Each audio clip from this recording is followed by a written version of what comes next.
Welcome to The Impossible, where we empower others to face the impossible, inspire them to be impossible, and motivate them to do the impossible.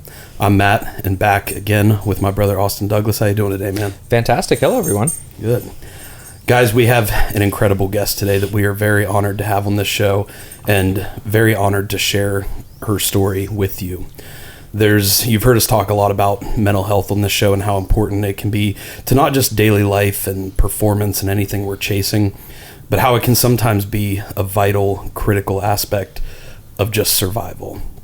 And she can speak very well to this, not only from the aspect of somebody who lifts and who trains and who comes out and performs, but just as an everyday teenager navigating how difficult life can be these days with internet and social media, now AI on the forefront. And she has a very unique perspective that we hope will give you guys some insight into how you can battle these challenges in your day-to-day life. She's also the daughter of one of our former guests you guys have heard, Danielle Haines. And so without further ado, we are very excited to welcome Emma Haines to the podcast. Hi, guys. Hey, Hello. Thanks for being here, Emma. Thank you for having me. Yeah. So I've got to ask, what's it like growing up with Pete and Danielle as parents? Because they're some of the coolest people we know. Yes. And we're all trying to be like Pete and Danielle around here. So Yes. What's it like? What's a day in the life in the Haines household? I don't really know. I mean, growing up, we took a lot of family vacations, always had a lot of pets because we're all pet lovers. Yeah. How many cats do you have? 8. 8. That's awesome. And you'll rescue them too. Yeah, a lot of them are rescues. Actually, all of them are rescues. Okay. That's awesome. So what kind of traveling you do? Was it mostly in the States Disney here? And then the beach. Okay. I've never been out of the country, sadly. Okay. Someday. Austin's the expert in that domain. Yeah, I went to Disney for the very first time in my life when I was 25, I think. And the only thing I remember about it was those giant turkey legs you could get. I would pound those things. My mom loved those. Oh my gosh, they're so good. I sat down one time. I've got a picture of this. I ate 2 of them at one sitting. Wow. And it was a pretty glorious day. So props to Disney for keeping the protein going. Yeah.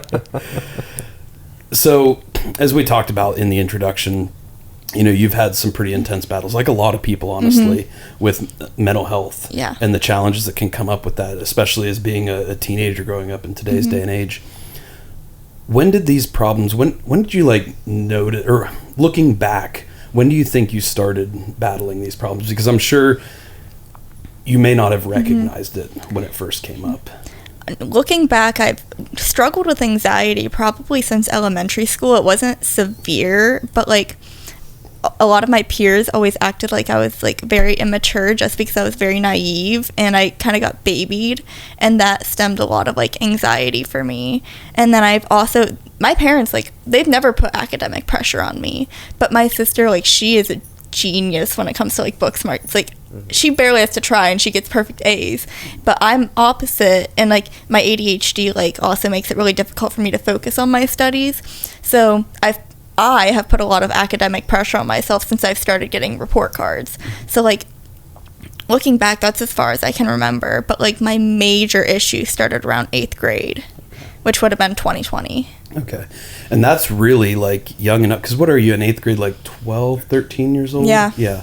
And I think for most people, most adults would probably think that that's before anybody could even have anxiety. Yeah. And so these kind of challenges can really come up at a much younger age than I think any of us would realize. And I think my eyes were open to that when I used to work for Nationwide Children's Hospital. And when I was working for them, they were just building, they have actually the largest mental health children's hospital in all of North America. Wow. And it's a really cool facility. They really went above and beyond to design this very well for kids. It's not just a place where you go in and it's a hospital. Yeah. Every part of the building is designed to help kids grow and overcome and work through their challenges. But when they were building that, I got to work in a pediatric ER for a little bit. And we'd see kids who were sometimes as young as 5 years old coming in having tried to commit suicide. And it just, I remember, I'll never forget the moment I talked to one kid who was very adamant that he had tried to take his own life, and he did it in a pretty terrifying way. But it just shook me to my core that a kid even that young would even be able to have a concept of what suicide or life was in general. So what were some of the first signs, some of the first feelings you realized, like, this is something I battle that maybe not everybody else around me is battling in the same way?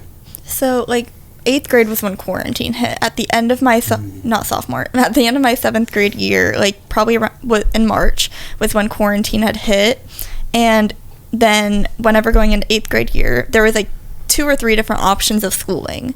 It was, you could go to school for like 2 days a week or something, and like it was like really like weird how they had it set up, or you could do something called West Virginia Learns, which was you basically school yourself and you have no teacher and you're at home all the time. Wow. Well, we decided to do that one. Yeah. So because we're like, we don't want to risk going to school. I always have a really bad immune system, so like we're like, we'll just keep her home. And like I've always been really smart, like even with my academic pressure and like my struggles, I've still always been really smart in school. So we didn't think that Gabby and I would struggle with it. I struggled really bad with it. But so probably around May, I had this one friend, and like we had been friends since like 1st grade, and we had started like playing like Minecraft and like Roblox together. And one day I'd gotten on one of our Minecraft servers and I met another girl, and she, like, we became close instantly. And I started hyper-focusing on her because I have inattentive ADHD, and one of the biggest signs for me is hyper-focusing on people or things. So I cut out almost all of my other friends and only focused on her for over a year.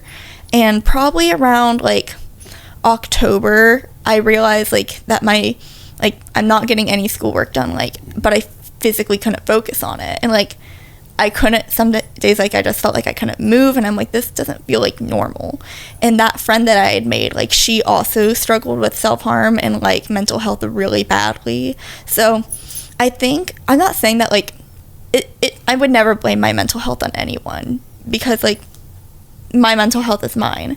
But, like, people don't get the idea of self-harm coming from their self. It gets planted in them subconsciously. And my 8th grade self was like, oh, she does it, so maybe if she does it, that relieves her anxiety, so maybe that could relieve mine. And then probably around December was when I started noticing, like, this is, like, I have anxiety, I'm depressed, like, but it's also, like, I don't feel like I'm depressed also. Like, I don't really know how to explain it the best, but around fall was whenever I really started noticing things for myself. Yeah, I think that actually makes sense, because I've heard depression, like, what I think is one of the best definitions of it. I forget who it was, but they defined it as, like, lack of feeling anything. Yeah. And so it's not that you're sad. Mm-hmm. It's that you don't feel anything, and you should feel something, and you want to feel something.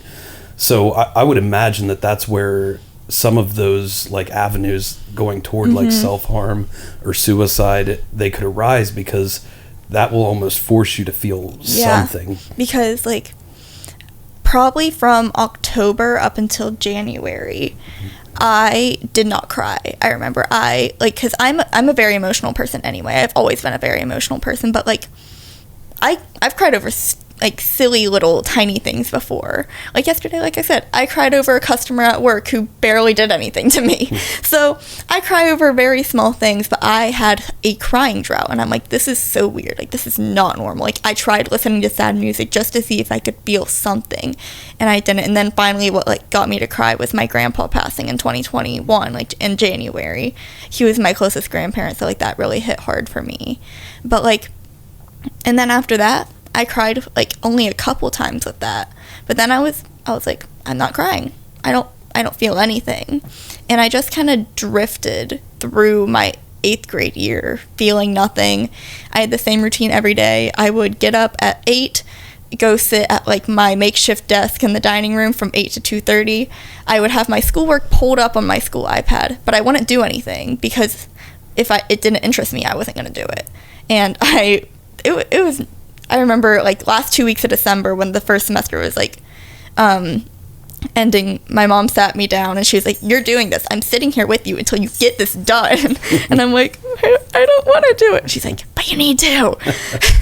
So that was an experience. But same thing happened like second semester where like I just couldn't do anything. But after 2:30, I would go in my room, I would get on Minecraft, I'd call my best friend at the time, and we would play Minecraft or Roblox or any kind of online game from 2:30 until probably 3 a.m. Once we got off call at 3 a.m., I would get online and read little fan fiction books online until probably 5 or 6, go to sleep for 2 hours, wake back up at 8, and do that literally all day, every week.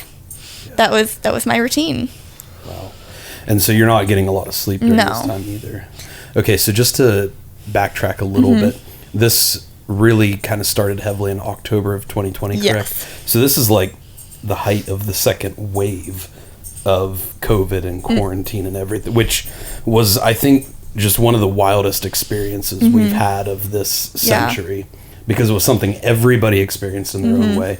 It was totally new to everybody. Nobody knew how to handle it. Even the experts at the time, like we were all, like everybody was just kind of flying by the seat of their pants. Everybody was making the rules, and I think a lot of people were trying to go by their best judgment. We won't dive into all that, but it was a totally unique, like life altering experience for everyone. And I think especially if you were someone who was already battling some difficulties with anxiety and depression, then the worst thing you could do to somebody in that situation would be to basically like kind of lock them up and say, you have to stay at home. You can't go out with your friends. You can't go to public places. You can't even go to school. And this is going to be your life for however long. And you have to do this for your own safety and the safety of those around you. Like, I can't imagine what that must have been like to experience that. And I really liked how you said, or how you took full ownership of your mental health, saying that, it's yours, it's your responsibility, and it's, you can't blame anyone else for it. But I do also think you're right that you hear the saying, we're the sum of the 5 people we spend the most time with. And I don't think that number really matters necessarily. No. But as you said, if you're spending a vast majority of your time with someone who is finding relief in that manner, it would be a natural conclusion to go toward that yourself. So did self-harm start at this time as well? It started in April of 2021. It was April 21st, I think, of 2021. Okay. So you were basically had seen this as an avenue, as a possibility, essentially. When this friend would talk to you about it, was she in any way like promoting it, or was she just like kind of venting, getting it off her chest? It was a bit of both. Okay. Like, sometimes she would be like that she had said that like it helped her feel better. Other days it'd just be like, oh, like I relapsed again today. So like it was a bit of both, and we didn't talk about it a ton, like only like probably 10 times total. But like we had a couple sleepovers, I'd seen her scars, and like it wasn't like whenever I first like started, it wasn't like I want to do this too. It was just kind of like I was in the middle of a panic attack and I just reached for the closest thing. So like, and I didn't like, and when it happened, like it was like I wasn't conscious and I wasn't fully myself and in my own body. It was just like my body took control and just like I couldn't do anything to stop it. I've heard a lot of people describe addiction the exact same way. That like you lose all sense of even who you are, not just control, but like you lose sense of who you are, like your rational, logical mind, and you become almost an outside third party observer to your own actions. So if you'd be willing to share with us that moment where you self-harmed for the first time, could you take us through that moment a little bit? Like what, you said you had a panic attack. So what kind of led up to that, and what was the result and the emotion of that first time? I honestly don't really remember because like trauma, I think, has blocked it out of my mind. I just remember like I was having a panic attack and I just reached for the closest thing. And that's all I really remember. Like through all of it. Was there a certain type of self-harm you gravitated toward, or was it just many different things? It was mainly like cutting. Okay. Yeah.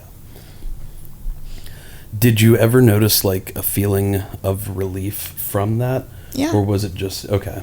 So it is something that helped you at least in the moment. Like, it always stopped my panic attacks because it was like, it felt like all of my emotional pain gravitated to physical pain in one spot of my body, and then I could just focus on that pain in that one spot and I wouldn't have to worry about anything else. And then you got the opportunity to feel something too, in a time where it sounds like you weren't really feeling a lot of anything. Yeah. And I think that's always the hardest thing for so many people, because whether people battle with different types of anxiety or depression, I know Austin and I have both been in spots in our lives where we battle that feeling nothing. And how do you combat that when you have no inherent drive or no inherent motivation, like, for anything? Yeah. I don't think our brains handle that state very well. And see, my ADHD really played into it at this point as well, because with ADHD, I don't know if all types get it, but I know that inattentive definitely does. We get something called ADHD paralysis, and it feeds with depression really well, and it's literally where you're laying there and you physically can't move. It's like your body is asleep, but your mind is like very awake. And my anxiety then fed into that, being like, you need to get up, you need to be doing this stuff, but my body physically couldn't move no matter how hard I tried. So then that numbness almost turned into full-time panic.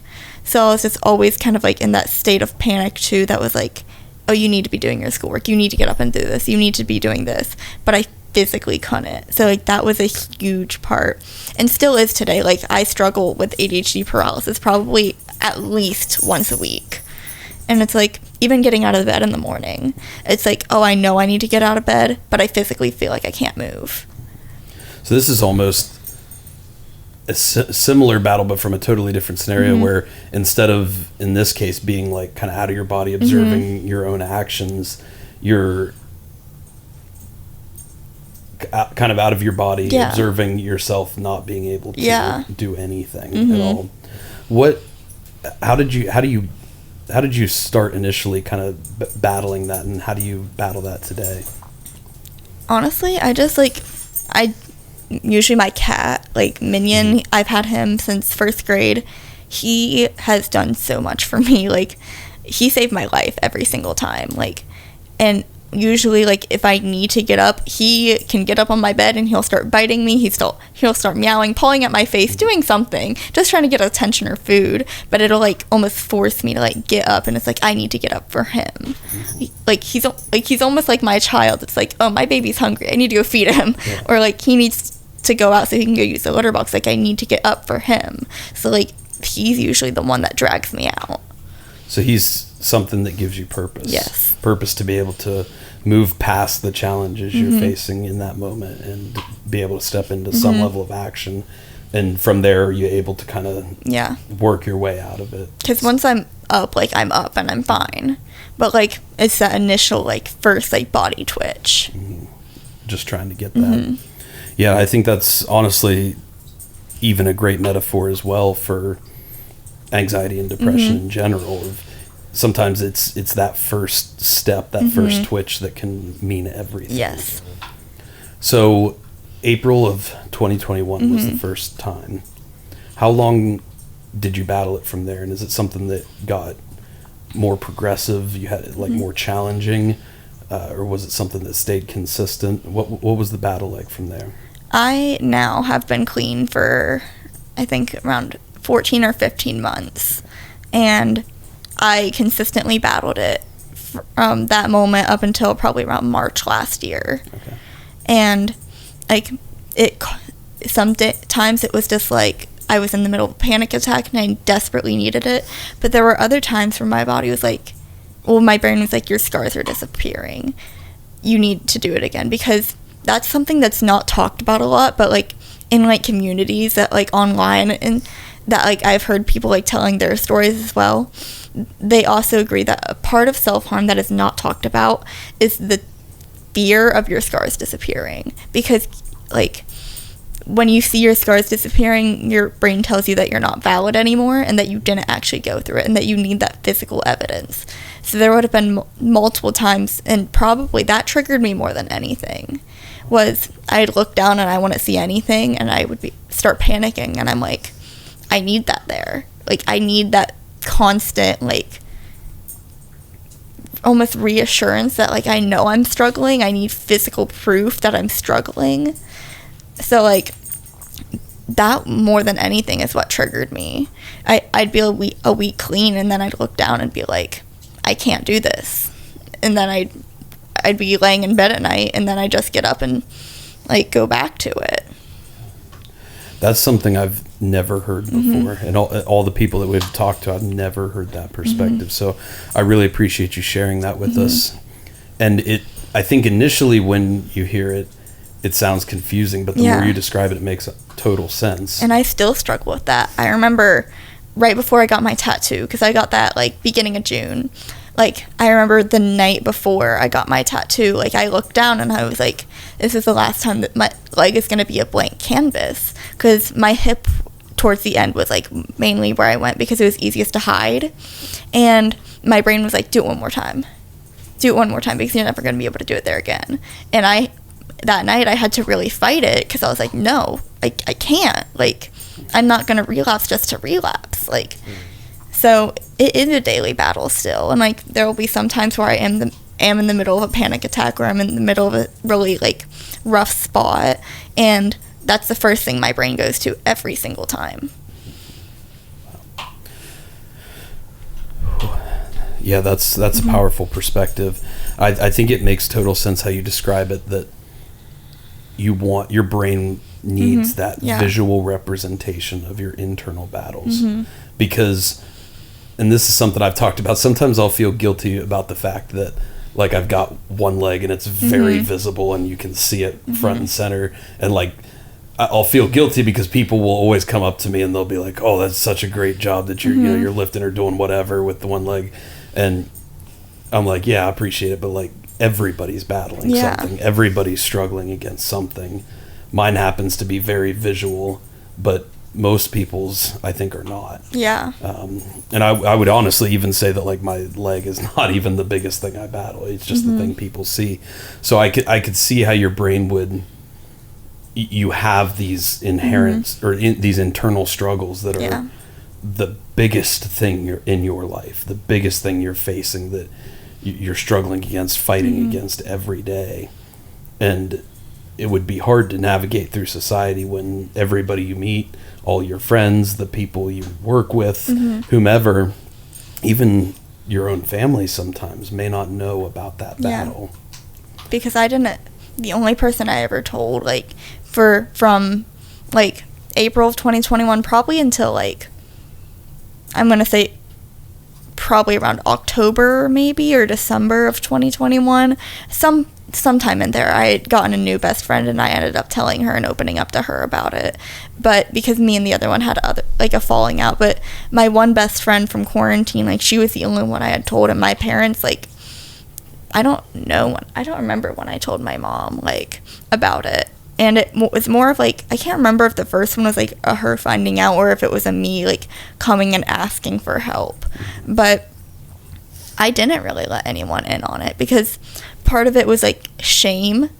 Part of it was, like, my brain saying, if you tell somebody, like, it's going to look like you're looking for attention and that you're doing it for attention. Even though I knew I wasn't, my brain was like, no, attention.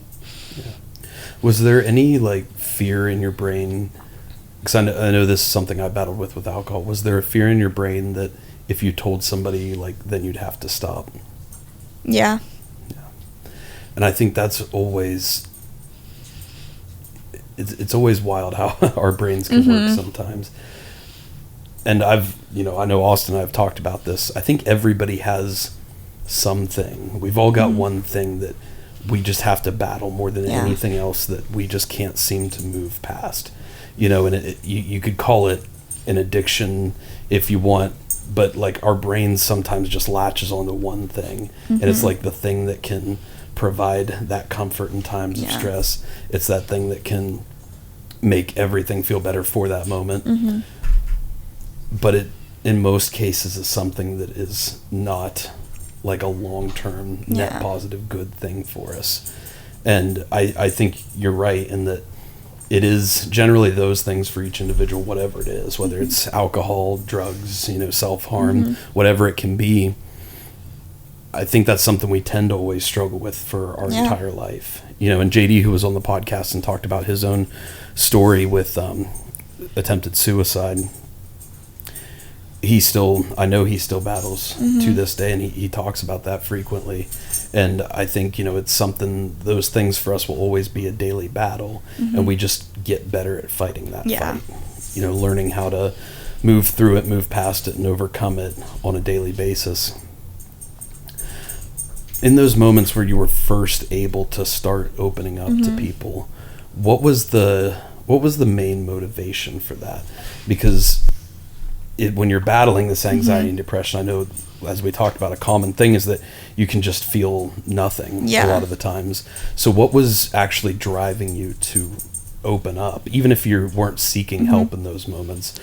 It was mainly like something I've always told myself for a very long time since I was little. Like, probably I remember telling myself this, like, probably starting around 7th or 8th grade, like beginning before I started really struggling with things, is that I want to, like, it's not that I wanted to go through mental health struggles, but part of me did, because, like, I'm a very empathetic person, and I want to be able to help people, but if it's a situation where I know nothing about, I feel like I can't. So part of it was, like, if I've gone through this, like, I want to go through this so I can help somebody else who's also going through it. So, like, when I did start opening up to people, it was people who were also struggling, and me being like, hey, I also struggle, like, let's struggle together. So, like, it was more motivation of helping other people than helping myself. I think that makes sense. And I, again, think that that's a very common driving force for a lot of people. When you can, it's sometimes easier to serve others than it is to serve yourself. Yeah. So what was their response like, these first few people, when you would open up to them and tell them? Did you have like fear of what their response might be? And beyond that, what did their response end up being? And did you find comfort in that? Or were there additional challenges in some of those? What was that process like? Honestly, like, there weren't very many challenges at all, because I feel like self-harm and suicide has almost gotten normalized within my generation. And, like, when I opened up to people, it was my close friends, and they already knew I had mental health struggles, and they're like, okay. They weren't like, oh, like, I'm so sorry you went through that, like, let's try to find you help. Like, when people tend to open up to each other, like, as teenagers, their first response isn't, let's find you help. It's, okay, cool, let's make a joke about it. And I'm like, okay, let's make a joke about it. Like, a joke will make me laugh, a joke will make me feel something for a moment. So joking then became like, hi baby.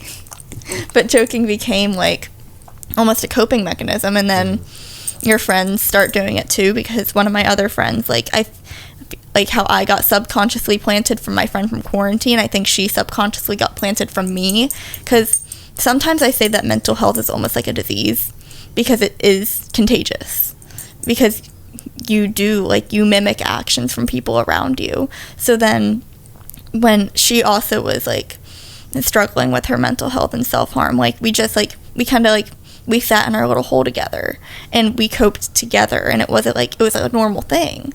Like, it wasn't weird, it wasn't, like, I don't really know, but it was just normal. Yeah. Was that, like, comforting to you in a way, the totally normal response, or were you wanting some of the empathy and some of the help and some of the, somebody to help kind of lift you up out of that? There's always was a little part of me, like, wishing that, like, somebody, like, would see my scars and be like, let's get you help.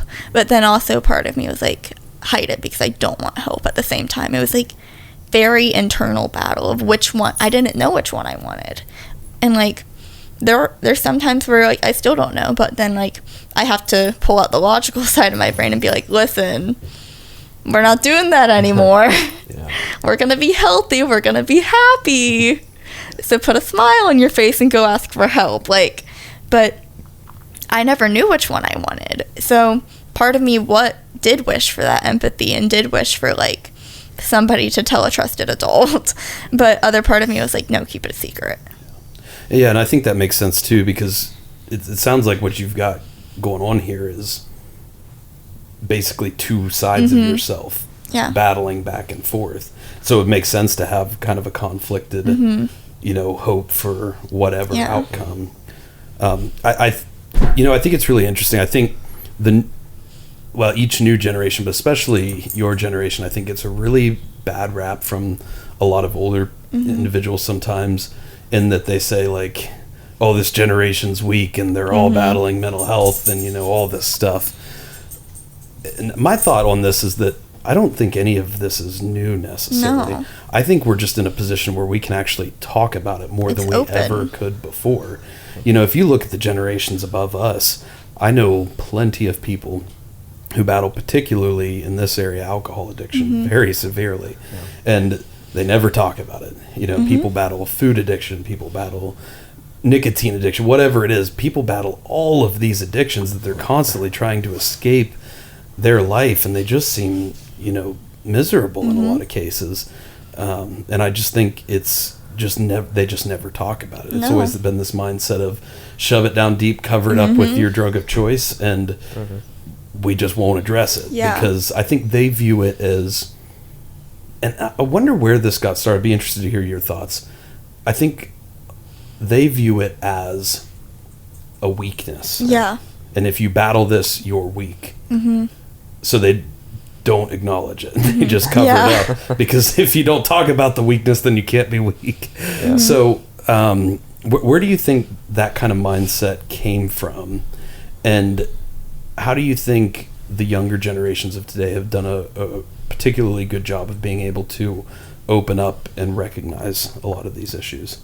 I think there could be so many different ways that it could have started, but part of it could be like, oh, big boys don't cry, like big girls don't cry, or like women, like you have to be strong for your kids, so hide your emotions, like hide everything for your kids, which is still like very prominent. Like I've seen my mom go through that. Like there's been days where like she is struggling, but me and my sister will never know. So, but it's like real men don't cry, like real men don't go through things, like you support your family, like. And I think that my generation has seen too many overflows of, because when you lock it all down deep, like eventually it's going to bubble up and overflow. And I think we've seen too many of the overflows, and we're like, okay, we need to start talking about this. And like there's so many people who are going through it. So like if we talk about it and we come together as one, we can fight it like all together instead of alone. Yeah, I think that makes a lot of sense. Yeah. And I think there's probably more means of communication today than there ever has been before. I mean, you make your pick and you can talk with anybody on the face of this planet almost any way you want to. So do you think that that's also been like a helpful asset in being able to tackle some of these challenges, the increased communication, or do you think sometimes it also provides challenges in that, like you discussed with your friends, sometimes it can establish these relationships that may not be helping either person? I think it is a blessing and a curse, because like when you do need help, you could call up your friend, or like we have telehealth now, so we could call up our therapist and be like, hey, I'm in a really dark spot, like please help. But other times, like for me, an example, like it fed into like keeping that secret too. So it does have its perks, but also with social media, like we can use social media to spread awareness, just like with the Impossible podcast. But also it can be a curse, because during quarantine, like I was on TikTok a lot, as a normal 8th grader would be. And my mom was always like, I hate TikTok. TikTok is the devil. TikTok should die. Like going off about how much she hates it. And I'm like, geez, Mom, you don't understand. You're old. So like typical conversation between a mom and a daughter. But then like looking back, my For You page was just people talking about their own self-harm and making light of it, which then normalized it more. Yeah. Like, I remember one video, like, exactly, which I still laugh about it because I still find it funny because, you know, dark sense of humor, but there was one, and it was, like, this construction, like, guy who had invented X-Acto knives, but, like, in semicircles, and it had reached the wrong audience, and everybody in the comments were like, oh my god, we can draw smiley faces now. We have new shapes that we could do. And I was like, and, you know, I thought it was hilarious, and still, I laugh about it, but, like, that makes light of it and normalizes it more. So we can spread awareness, but we also have to be careful not to cross that line of, like, promoting it. So it's both. Yeah, I imagine that's got to be a very, like, difficult balance. Yes. Because, like Austin talked about in the last podcast, and I know, like, I'll make, like, one-legged jokes all the time. But there's something that's very relieving about humor, and I think that's a pretty universal thing across a lot of people. But where do you find that balance between treating it as the very serious issue it is, and yet being able to make light of it and help find some of that relief through humor of it? I think it's just reading the room and, like, finding, like, like, if your friend is opening up to you and being like, hey, like, I'm seriously, like, thinking about this, like, I think I'm gonna end it. Like, you shouldn't be like, go do it. Like, don't make a joke right then and there. Like, read the room. Like, but if, like, you're in the middle of, like, I don't know, like, a funny conversation with your friends, and they say something, and you, like, say something back that happens to be, like, a suicide joke, like, if it's, like, in, like, more of a humorous, like, scenario, like, I feel like it's more acceptable, but you understand what I'm trying to get at. Like, I don't really know words. Yeah, no, I think you're 100% right. It is a balance that's going to be unique to every single situation. And there's not always a right answer either. I think it's the right answer you need at that time. And then sometimes you have to balance that with the right answer the other person needs at that time. And that's where you say reading the room is very important. I find that going back to, because I'll work with a lot of kids who are either freshly amputated or going to be receiving amputations, many different things like that. And in fact, I've been working with a kid that, well, I say working with, but really he's just been even a massive inspiration to me. He just received a major, very different type of surgical amputation on this past Monday. And he's just been a rock star through it all, but it's been a very challenging thing for him to have to face, accept, and, you know, learn to live with now in his new reality. And I've found that there's things you can always come back to. And for me, that thing is strength. You know, you'll hear us talk a lot about how when you are a child and you battle through cancer or you battle through amputation or whatever it is, you gain so much strength from that. To me, that's always been a safe thing to, like, start with other people, because strength is always good. Yes. You know, Mark Bell says strength is never a weakness. Weakness is never a strength. He always talks about that, and I think I've always latched onto that a little bit. But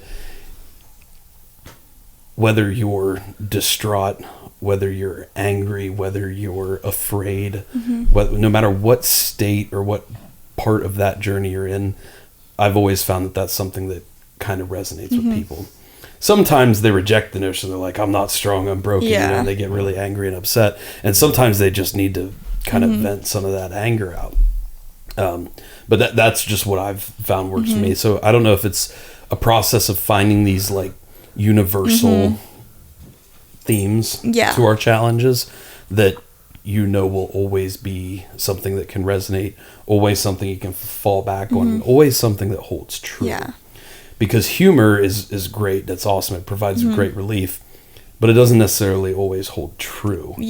Like you said, you would not necessarily make that joke or tell somebody that thing in every situation. Like, I'll be at work and I hear somebody order a caramel ribbon crunch, and I look to my coworker and I'm like, I'm just gonna go off myself, like, and we'll laugh because we're like, we hate making caramel ribbon crunches, but it doesn't hold truth. Like, it's not gonna, a caramel ribbon crunch is not gonna push me over the edge. But, like, humor is like that, like, short term, like, it's almost like in the same way it almost is like self-harm, because it's like that very short term like happiness. But then if you find things like strength, or for me it's always been empathy, like you find those, and those hold more long-term truth and meaning to you and bring more long-term like happiness. Yeah, so you can use those things as like your foundation. But I think humor's still got a great spot. Oh, yeah. And I think the number one utility to humor is that it makes it lessens your challenge, Yes. or at least your perception of the challenge. It can take this mountainous thing that you can spend a lot of your time even in fear of. Yeah. And it can break it down just a little bit. As Austin talked about on the last podcast, it makes it just a little more simple. Yeah. So you can be more motivated in working to conquer and overcome that. Is that something you felt, Austin? Yeah, and I see it as another great analogy, at least for me, with it is, as you were talking about how it can things can kind of spill over. The tank gets a little too much pressure, and it's just ready to blow. And I feel that for me at least, is that comedy is that kind of it relieves some of the pressure of the situation that you're in. It's just a nice little just blow off of steam, a nice little reset, whether it be that super temporary, like in the situation you said with work, or you sit down for an hour and a half comedy special.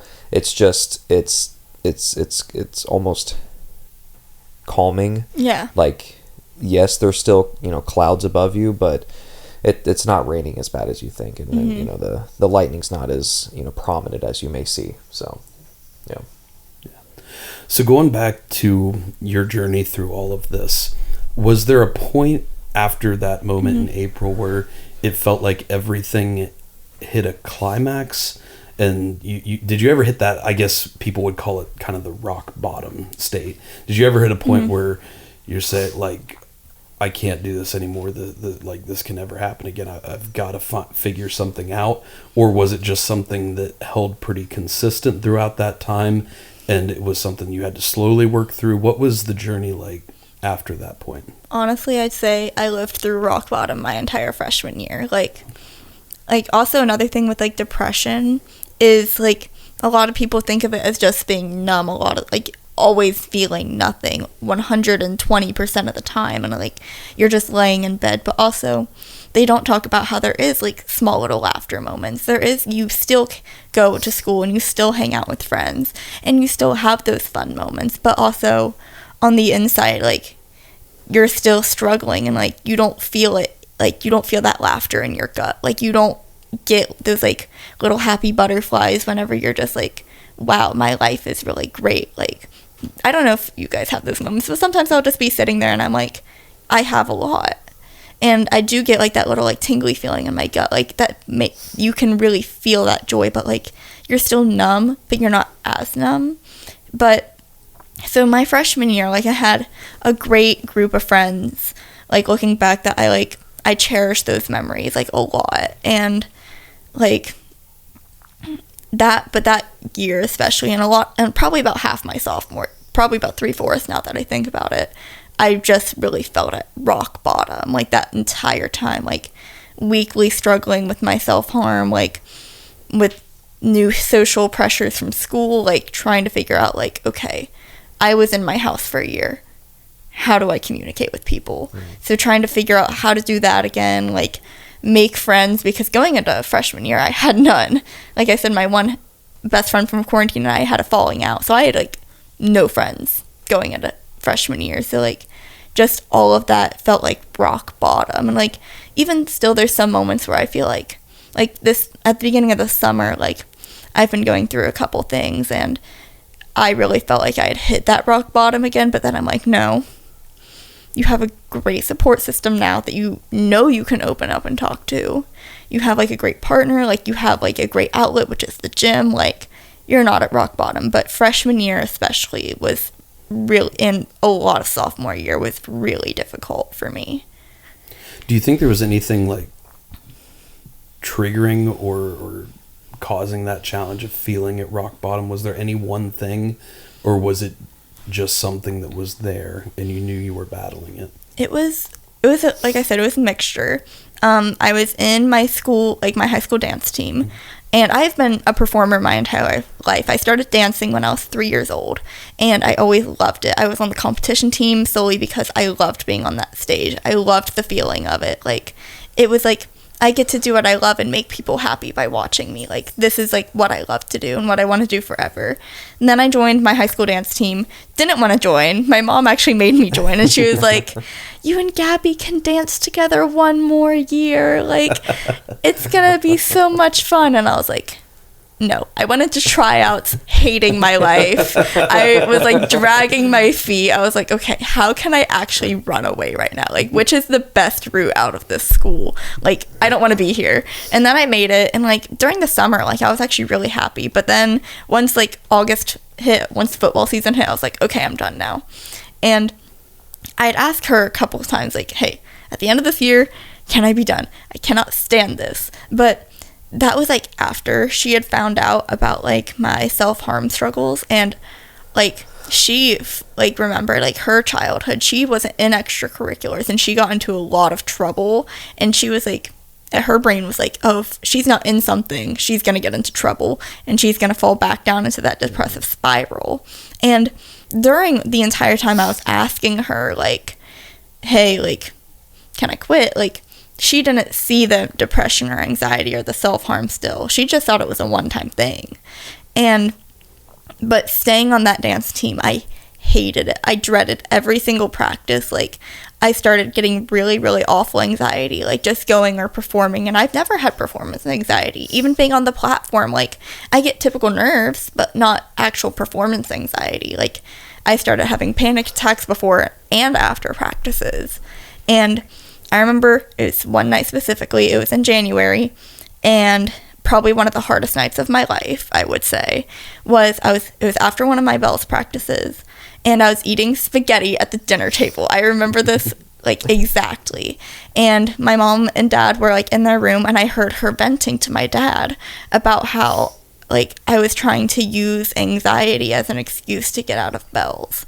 And I remember like standing up from that table and going, I think it's bull that you are saying that my like mental health is just an excuse. And we got into a like 3-hour-long screaming match. Like, I'm pretty sure it was a Thursday night, like on a school night. Like, it was a huge screaming match. It was just back and forth. Like, and we've talked about this more recently. I've like kind of talked out that night, and her mind at that point was like, she didn't realize I was still struggling. Like, she thought it was a phase, and it's not a phase, Mom. Like, geez. But she genuinely thought it was. She saw like Gabby had went through a lot of anxiety like that year, and she ended up getting out of bells because she was having physical panic attacks during football games, while I was more quiet about my mental health and hid it a lot better, which I don't know if that's like a bragging right, like, oh, I can hide my mental health better than you can.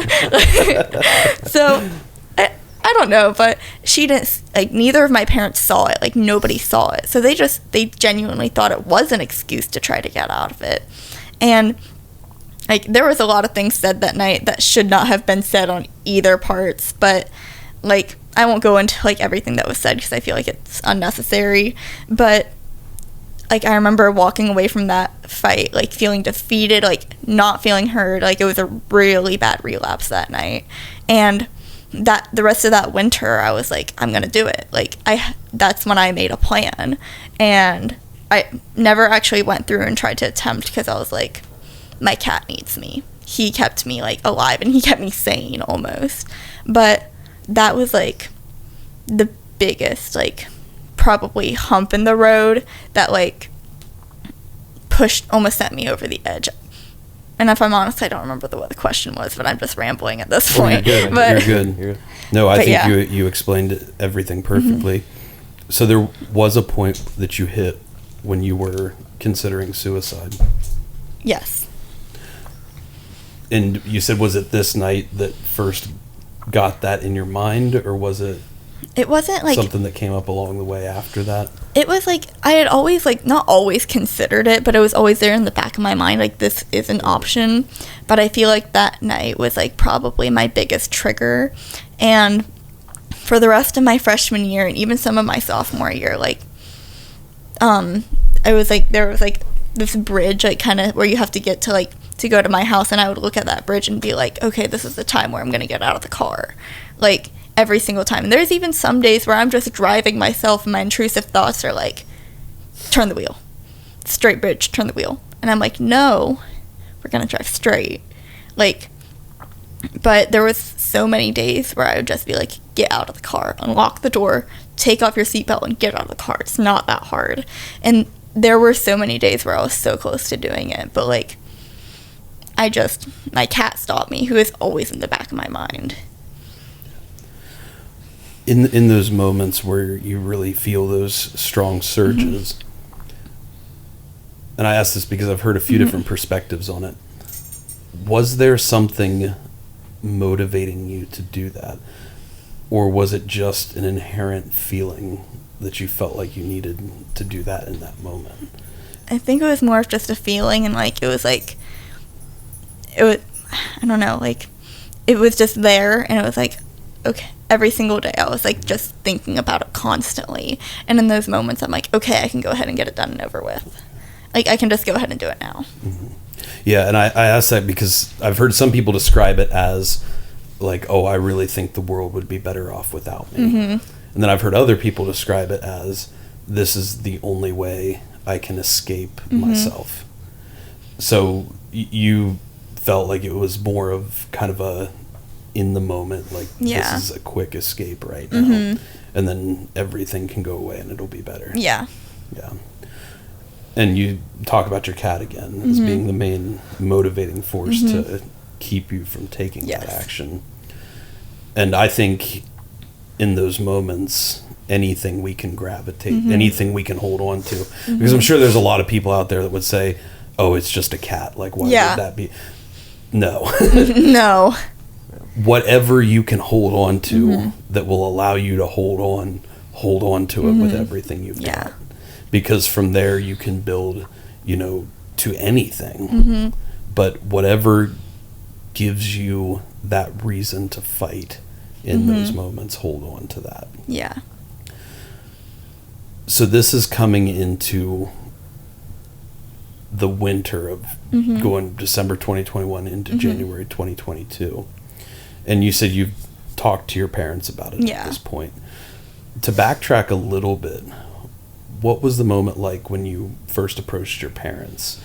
Was that something that you were kind of fearful to do? Was it something that you were... What was that process and that conversation like? The timeline does get a little blurry, like from 2021 up until like mid last year. So like in my mind, like I can't remember like what happened first. Like was this where I approached them, or was this when they found out? Like, because there was multiple different times where like there was one time I remember that I was about to relapse. Like my dad had went to go pick Gabby up from somewhere, and I had went out into the living room and like told my mom about it and been like, hey, like I'm really struggling. I don't remember when that was, but there was also another time where like we were in the kitchen and she had seen my wrist and like she had found out about it. So it was like I don't remember like which came first, but when I did approach her that one time, like there was a lot of fears. Like, am I going to get judged? Am I going to get sent to a mental hospital? Like, what's going to happen after this? Like, am I going to be forced to quit? Like, all of those fears went through my head. And like that walk down our hallway, it was a short hallway from my bedroom to like the living room, but that walk like was one of the longest walks of my life, it felt like. I can only imagine. And as a parent, there's no rule book to parenting at all whatsoever. I can't imagine what it would be like, as a daughter or as a parent to have to face something like that. Because that's truly an impossible situation. Yeah. What do you do? And I think sometimes there's never a good answer to that. You find over time a path that works for you. when did things, so was there a moment where you were able to move past the thoughts of suicide? And if so, I know you talk about your cat, but was there anything else along the way that really helped you start? I guess, was there a moment where you felt like you were collectively able to start moving in the direction you wanted to be with these battles and these challenges? I mean, ish is the only answer I have for that, is because like it came in waves. There'd be like one week like I'd be really good, and then the next week I'd be contemplating suicide again, but then the next week I'd be having a really high week.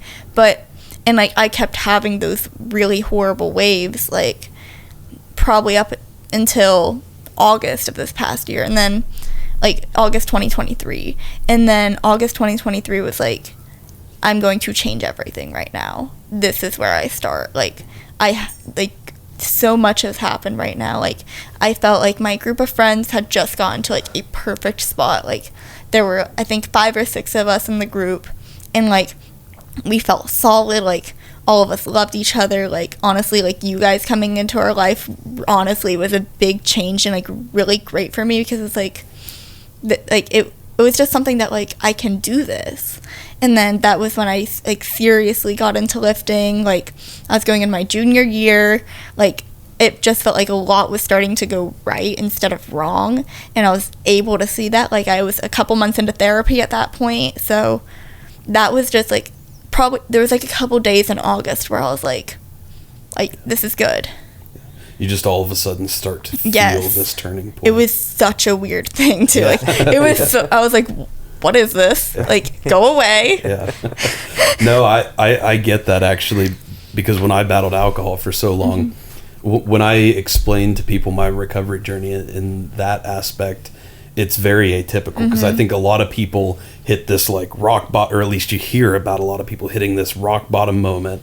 They dump the bottle in the toilet or whatever, and then never again everything's changed. Yeah. And that really was not how it went for me. Like I started to find something better, something more. That was when I ran my first half marathon, found the weight room, started moving in a more positive direction.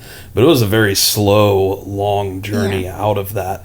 And it took years and years and years until I finally hit this point where I did have one of those moments, kind of like you talk about, where it's like over the course of days, just everything changes. And for me, it was one of those moments where I was just like, I'm never doing this again. Yeah. And now I'm at a spot where specifically that is just not even tempting to me anymore. So I think that's okay. I think it's okay to have this journey, and it doesn't have to be there's a lot of people that get discouraged from wanting to find change in whatever it is they're battling, because they feel like it has to be this one-time all or nothing thing. And for me, and I'd be interested to hear if you battled the same kind of mindset. For me, it was one of these things of, if I'd have a good week and then I'd relapse, you'd get these feelings of, what's even the point if I can't stick to it? And I think that's a very common thing with addiction. Well, it doesn't have to be this way. It doesn't have to be this, all of a sudden you're done and you never again look back and everything's changed. If you can have those moments, that's great. But a lot of times we have to put in a lot of work to get to those moments. Yeah. And we have to find a direction that we can move in that is more positive, that can still give us some of that form of relief. And we just slowly move in that direction, and we'll have to pivot along the way and adjust and adapt, and we'll have setbacks, we'll have relapses. But that's why our message is always focused on being impossible, so much more than it is doing the impossible, because it's that process of fighting that fight every day. Even if you have setbacks, even if you have relapses, you're still dedicated toward wanting to fight this battle that you face. And you can still, every day is not going to be perfect. Every week, every month is not going to be perfect. But you still find the desire and the urge to want to get back up and face that impossible again, whatever it may be. So I love to hear that you give that perspective to it, because I think that's a lot more attainable for most people out there battling, whether it's mental health or addiction or anything. if you can just find a start, if you can just find a direction to start to move in, something that you know, even if it's not the thing that will be your burning passion for life, if it's something that you know can provide relief and help you move forward in this challenge, in this battle, that's a great place to start. And eventually you'll get to a place where you can have more drastic turning points. So I know lifting has been something that you've gotten into along this journey. How did that all start, and what has the journey and process been like with that? And what has it meant to you to have that in the midst of these challenges? How it started is actually kind of a funny story because, like I said, flashback to earlier with bells, well, my school dance team, I hated it. But my mom was like, you have to find something else or you're staying on the team. And she had like tried a couple times to like really force me to go to the gym with her, you know, and I went for like the first couple months I went, I hated it. I went, I was like, geez, Mom, why'd you gotta do this to me? Like, come on, I want to go home. I want to go play my video games. Come on, let me go call my friend. Like, you know, typical sassy teenager.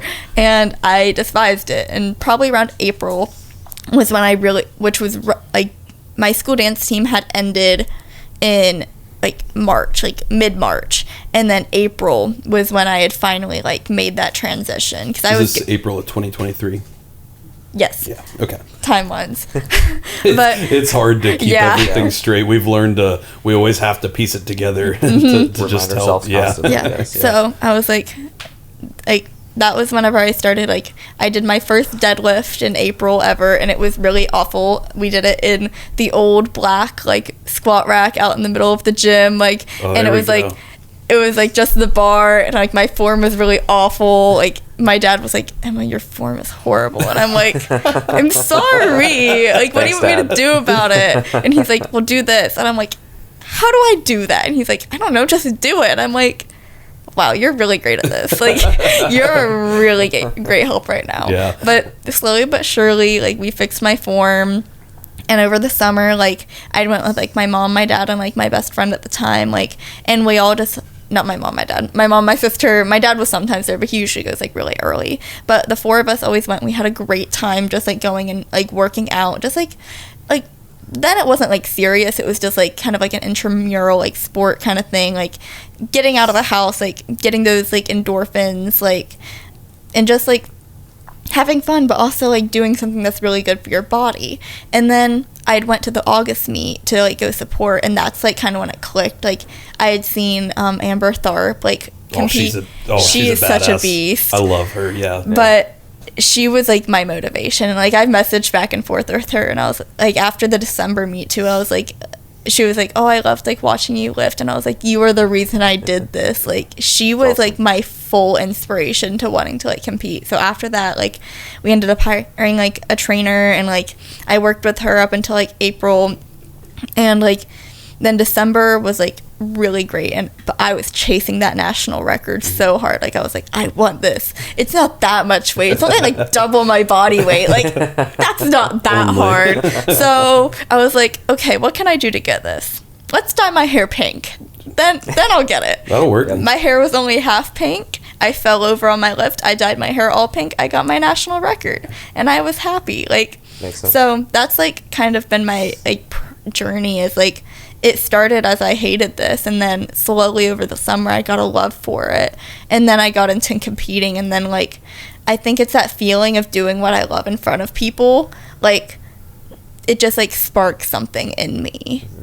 So, like, that's why I love the competing aspect so much. Because it's still a stage, so. Yeah. That's exactly what I was going to say. You're still performing for all of your fans. Yeah. And we're your fans, so. If lifting doesn't work out, I'm going to pick up a microphone and just become Taylor Swift Jr., you know? We'll be there front row for that, too, 100%. The Errors Tour. There's a guitar right in that room over there. You've got a microphone in front of you. This could be your moment. Lifting hasn't gone wrong yet. Yeah, okay, we'll catch a break this time. No, I love how you explained that whole journey too, because a lot of people stray away from the weight room or training or really any athletic or performance endeavor, because they feel, again, this pressure, just like we talked about with addiction, they feel this pressure of like, oh, I've got to be good from day one. Yeah. And how you described your first deadlift session, that is how every first deadlift session goes. You know, it's just, unless you're somebody who's just got this crazy genetic potential for it, which 99.9% of people aren't or don't have that, that's how every first session goes. And that's okay. You know, we've all got to start somewhere. I'm sure Taylor Swift's first thing she ever recorded was probably not that great. Her first couple albums, I've been a diehard Taylor Swift fan since I was in the womb, and her first couple albums are a little questionable sometimes. the vocals. Yeah. The storytelling is what got her where she was. Yeah. 100%. So you don't have to have perfection to have action. And in fact, I think action only leads to that perfection, or that standard that you can set for yourself. And I really love to hear you say how those first few months or however long with it was really just about going in there and moving and having fun and having something to do. That's what my first 3, 4, 5 years of lifting was for me. It was because lifting became my substitute for alcohol. Because for me, I actually never was chasing alcohol itself that much. I was chasing the escape and the challenge that it could provide, because I was the person that could drink more than anybody else and still be functional, whatever it was. And so when I found lifting, I became the person who could try to lift more than anybody else, which in a college gym is not that hard. You go to Monsters and it's a different story. Different world. But that's what it was for me. It was just going in and having something to struggle against that actually was going to be net positive for me. And now anything can be taken too far. There's people who take training and lifting to unhealthy levels. Yeah. And it can be taken that way. And it is something we have to work against and battle that as well. But I think there's natural, biological mechanisms that happen when you have that, when you work that strength and you work that exertion, it is going to start affecting your brain chemistry. I don't care who you are, it's going to have a positive effect on your brain chemistry. And sometimes that's just enough of a nudge or a step forward to start making those more drastic changes, as you talked about. But for anybody listening, you don't have to go in and be perfect at it. You don't have to go in. You never have to compete in your whole life. If you just go in and start getting some movement, start having something to struggle against, something to fight against, that will be huge for your mindset. Because just as you talked about with the scars being physical representation of your struggles and your challenges, the numbers on the board in the powerlifting room, the weights themselves are physical visual representation of challenge, of struggle that you have overcome in your life. And there's so much comfort and solace you can find in that, whether it's on a powerlifting stage or platform, or whether it's just in daily training. It doesn't matter. It's just whatever you as a person need at that time. And I'll tell you, we've loved watching your powerlifting journey. We truly have, because we've seen, so was August or December the first time you competed then? December, okay, but you were in there lifting pretty regularly in August, and we'd see you in there, and we just gravitate toward anybody who comes in and fights against something when they have every reason to not be out there. And so we loved your story, and we immediately gravitated toward that. And not only that, but you're somebody who most people would probably say is they don't classify you as a stereotypical lifter. You're a smaller person. You have the pink glitter glammed belt, which we just absolutely love. You have the pink hair. For most people out there, they wouldn't say, oh, that girl's a hardcore lifter. But it's cool to watch you break that mold and break that stereotype and show that anybody can come out here and do this. And that's why I have this chasing of endurance running, because I'm a 260-pound one-legged dude. I do not look like your stereotypical runner at all, but that's why I chase it, because I could go out and, squat 500 pounds or whatever. And yeah, that's a cool feat. That's great. But that's something I'm kind of built for, something I enjoy, something I'm kind of made for. Running is not that in every way, shape, and form. And so I think it's been a better platform to show, hey, you can be in any situation, you can come out and chase this and find success and overcome it in your own way. And I think you do the exact same thing on the powerlifting platform. And that's just so cool. Yeah, like pink clearly is my favorite color. Like I love pink, but like, and whenever I got my pink glittery belt, it's because I want a pink glittery belt. But like the more like I've gotten like pink is like my powerlifting brand, it's like also to inspire others, because it's like showing like a lot of women out there, because they're like, oh, the gym's for guys. But then sometimes I call myself Barbell Barbie. Like that's just a little name that I've given myself, like in private, behind closed doors. Like Big E is what my belt says, so that's what I am like whenever I'm powerlifting. But sometimes like I'm Barbell Barbie, just for funsies. But I love it. Having like all that pink too is just like, I am a walking highlighter. I am wearing bows on the deadlifting platform, but I am now deadlifting 233 pounds. Like it's like showing like it is counteracting each other so much. It's like there's a stereotype that pink doesn't belong in a gym. No, pink doesn't belong in a gym. Like, but I'm like, okay, pink doesn't belong in a gym. I'm gonna dress fully in pink, and I'm gonna go be one of the strongest people out there. So like, it's like an inspiration, also showing others to the extreme. Because like there's also like Jen, who's in there lifting like crazy, like, and a lot of other women who are in there like showing like, oh yeah, you can do this, but it's also not to the extreme. So I'm like, I'm gonna go out there and I'm gonna do this, but I'm gonna do it to the extreme. Prove a point, and like not to prove a point, but like prove a point that you can do it. So yeah, you can overcome and chase anything you want in life. Even if you feel like you don't fit the stereotype, then break it and create a new one. Exactly. And I love that kind of mindset, because we get ourselves too pigeonholed into these specific lines of thinking. We think this is the way it has to be done, this is the way it should be, this is how it has to be. And I've always felt that the people who achieve the highest success in life are the people willing to question and break those molds. So we just naturally gravitate toward people who display that in their daily life. And what you can do in the gym is unbelievable. Like, to deadlift double your body weight is an insane feat. I would say, I don't know what the stats are, but I would bet 95% of people cannot do that. And so that's a very high level of power. And the fact that you're chasing now national records, and I know there's world records that are even like within your reach, if you want to continue pursuing and chasing those. But what was the moment, what did it feel like that first competition in December? Because that was a pretty fired up competition. I get this big giant smile on my face because I remember that competition. It was an amazing competition, and the energy in the room was just electric. So what did it feel like, knowing everything that you've battled through, everything that you still have battles and challenges and facing?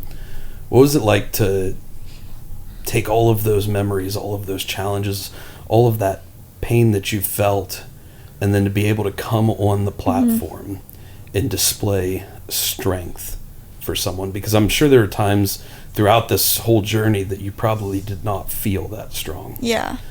So what was it like to be able to go up, stand on there, and show not just everybody in the crowd, but to yourself how strong you are? See, like, in the December meet, like, I didn't let myself have that moment, because I didn't show it, because once again, like, I'm great at showing my emotions. I'm hiding my emotions. That's my bragging right. Like, it was more the April meet that I let myself have it, because in the December one, I failed my lift.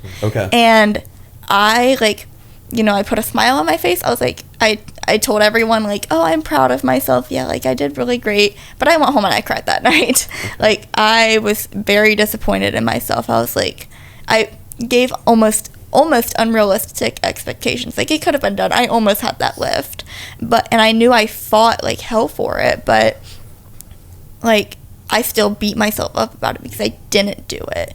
But then when April came, like, I did get to have that moment of, I did get my national record, and that's probably my greatest achievement to this, like, of my entire life, is getting that record, because it's like everything I've been through, and I just did something that so many people, like, can't do or don't even have the willpower to even try. Like I just did that, and it's like almost like that ethereal moment of just standing there and, like, almost like breathing again. It's like almost no words. That's the feeling. I like start tearing up hearing you describe that, because I know that exact feeling and how powerful that can be. And to me, that is the feeling of being impossible. Yeah. That's the feeling of doing the impossible. Because if you had told yourself a year ago or 2 years ago that you would be standing on a powerlifting platform lifting a national record lift, you probably would not have believed yourself. I would laugh in my face and be like, I went into a gym. That's hilarious. But it's great, because if you could have gone back and told that person 2 years ago, like the person you are now, if you could have gone back and talked to the person you were 2 years ago, I'm sure it would have meant everything and then some to that person. Oh, yeah. And that is the highest level of success. To be somebody now, today, that 2 years ago you would have never believed it, in the best of ways. Yeah. That's the highest level of success. And I'm sure in 2 years from now, you'll be somebody that today you could have never imagined. Yeah. And if we can keep dedicated to that path and moving forward in that direction, you'll never find failure in the face of that. Even in those moments where you don't hit the big lifts, you don't have the outcome you were hoping for, you don't finish the marathon, you can still come home knowing that the person you've built through this process is so much more equipped for the challenges you face. Yeah. And you could have served that person you were 2, 3, however many years ago in such a high capacity. Yeah. And so you can take that person you've built and serve others battling the same thing today. So for people, honestly, I think everybody could learn something from this, but even more specific than that, for teens who feel lost, feel like they don't have a group, they don't have a home somewhere in their life, and they're battling these feelings of anxiety and depression and self-harm and suicidal ideation, what's the biggest piece of advice you would give for them? That's a tough one. And picture it, so because it is a tough question. Yeah. You know, it's hard. Absolutely. It's not easy. But picture it as if you were talking to Emma in 2021. What's the biggest piece of advice you would give yourself? Find joy in the tiniest of things. Like, find tiny things that make you happy and hold on to that with your life. Like, for example, my cat, or like my Taylor Swift hyper focus wasn't as big back then, but like if it was, like, find joy in Taylor Swift. Like, find joy in the tiniest of things. Even if it's you see a flower on the sidewalk and you think it's a pretty flower, pick the flower and keep it next to your bedside and wake up and look at that little piece, like that little flower every day, and find joy in it. Like, find something every single day, even if it's something small, and let that keep you going. And eventually, one thing of joy will turn into two, and it'll just keep building off of that. And then eventually, like, once you have like that solid tiny foundation of joy, maybe you can like find, because like with that happiness and joy, you then get courage to go ask for help. Yeah, I love that answer, because I've always believed that happiness is not a state that we achieve. It's a skill we have to learn and build within ourselves. And it starts, like you said, in those tiniest of moments. never belittle, never underestimate your own happiness. Yeah. No matter how small it may seem. And Austin's been begging for it for months and months and months now, and I promised him we would eventually be able to talk about Taylor Swift on this show. Yeah. He's just been... My heart is already pounding just hearing her name. But we need an episode where we just talk about her. Yeah. Just theorize. I mean, really a whole series. Oh, I mean, yeah. if we're going to go into the eras and everything else. Mm-hmm. But no, I know that she's been someone that's been very influential in your life and your music, and her music has really meant a lot to you. And honestly, I've really gotten into her these past few months because Lauren and I will listen to her in the car with the baby, you know, the hardcore metal screamo that we were listening to. Just not yet, you know. And Taylor Swift can someday, be pretty hard. Oh yeah, she can. So, but her lyricism is Yes. unbelievable. It's really, really good and very poetic. So what initially got you into her, and what has her music and her message meant to you throughout this whole journey? okay, now I'm excited. I gotta readjust. Taylor Swift is my heck life. Yeah. But Game face, I love it. like I said earlier, I have been listening to Taylor Swift since I was in the womb. That is not a metaphor. That is like actual. My mom was listening to Tim McGraw and Picture to Burn while she was pregnant with me. And so I popped out of the womb. It's been that long. 2006 is when Taylor Swift came out, and then I came out in 2007. So, hey. Wow, I had no clue, because I remember when Tim McGraw, that's the initial song she had, came out, and it just like took the world by storm. Yes. And I used to think, I was like, oh, she's from around here, and I thought she was somebody from the Mid-Ohio Valley that like blew up and got famous. So I was like, that's really cool.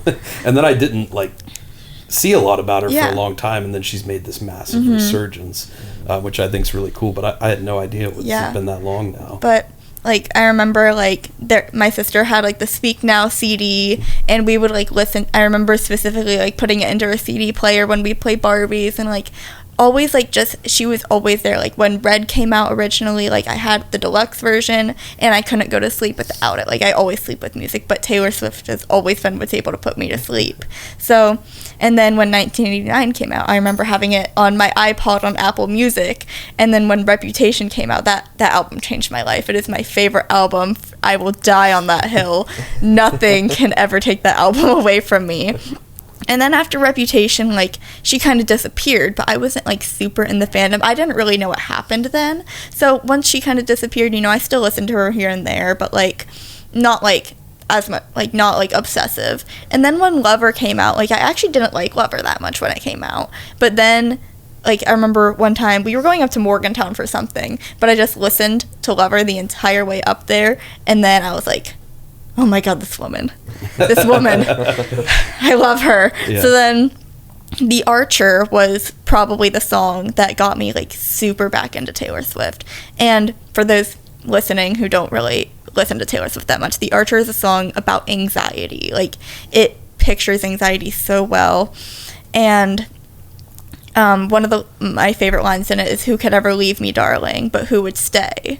And I love that line so much. And then at the end she says, you could stay. And like whenever I think of that too, because like I've had so many people in my life come and go, like some like expected, some unexpected, like, and it's like when I hear the words like you could stay, it's like picturing like the people I have in my life now, like you could stay, like please stay. Like I like you guys, like please stay. And but then you also have that, like, anxiety where also she, like, repeats in it so many times, like, they see right through me, can you see right through me? And, like, that was something during quarantine especially that really, like, hit me, because it's like, can they see it? Like, can they actually see this, or am I hiding it well enough? Because, like, I wanted to hide it, and, like, sometimes still, like, I'll have a rough day, but I will put on the biggest smile ever, and I'll walk around like I own the place, like, but then I'll go home and I'll deal with it all alone in my room. Like, that is just how I deal with things anymore. And so, like, that song really resonated with me. And then when Folklore came out in 2020, I also didn't like it when it came out. It was something totally different that she'd never done it before. I didn't really, like, listen to the lyrics as much then. But then when Evermore had came out, like, that's when I started listening to the two a bunch and really listening to the words. And then Mirror Ball, like, This Is Me Trying, like, I wanted This Is Me and Trying tattoo really bad. And then I also want, like, a little bow and arrow, like, on my, like, rib cage for the archer. But, like, those, like, and then just all of Evermore, like, I just adored it so much. And that's when I really started listening to her lyricism and diving deep into all of it. And I remember a specific moment. I think it was during quarantine or freshman year, one of the two. I had been 10 months clean, and I was folding laundry in my room, like I normally do, listening to Taylor Swift, and Clean had come on by Taylor Swift, and The Bridge had come on, and she says, 10 months sober, I must admit, just because you're clean don't mean you don't miss it. And I heard those lyrics, and I literally fell to my knees and started sobbing. And from that moment forward, that has been, like, my song. I mean, I have it tattooed on me now, like, but that moment, like, shook me to my bones, because I was like, holy, wow, I've been clean for 10 months now.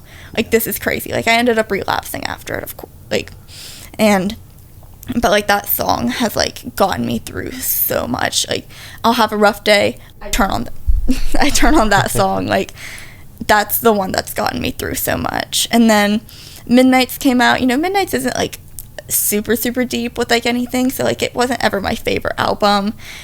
Then Tortured Poets came out, and it has my heart. Like, Who's Afraid of Little Old Me, Yeah. by far my favorite song, because it also resonates with me a lot, because, like I said, when going into freshman year, I didn't know how to communicate with people. And I got my small group of friends, and I decided I was going to do anything I could to protect them, which meant making so many people hate me. I turned into this nasty person that a lot of people disliked, and I started getting really bad anxiety. Like, what if people are afraid of me? Like, I'm scaring off people out of my life. But then at the beginning of this year, when I had that huge revelation, I was like, not going to be that person anymore. Like, I'm going to change. But then I still had that anxiety. Like, I've already made all these people afraid of me. Like, what do I do? Like, I've changed myself, but people don't see that new version of me.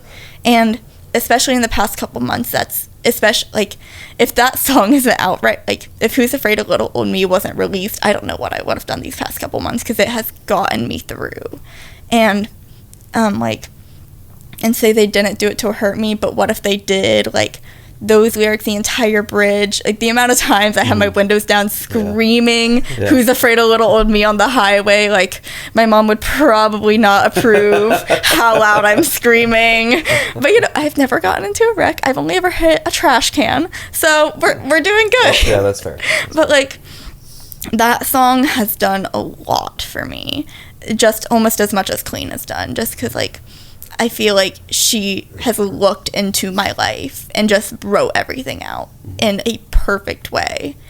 And just every time she releases a new album, it's like it corresponds with my life. And it's like, I feel like that's how it is for a lot of Swifties. Like, so many people outside, like, hate Taylor Swift because they're like, oh, she just has basic pop music. But they hear, like, the popular songs, like We Are Never Ever Getting Back Together, Shake It Off, like Antihero, which is a song about anxiety, but a lot of people are like, these are really dumb lyrics, but they're just not comprehending what they mean, which is why I didn't like Folklore at first, because I didn't realize the storytelling behind it. So, like, I feel like a lot of people would enjoy her music more if they actually listened to it and not just, like, heard it. Mm-hmm.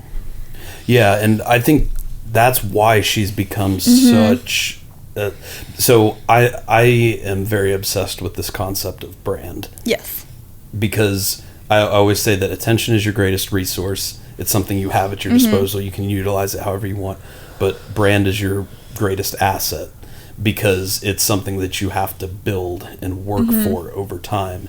And it's something that you have control over, but it becomes this kind of fixed, finite thing that can be used for good, it can be used for bad, and the control isn't on a moment by moment basis. It's built slowly over time based on continual repeated process.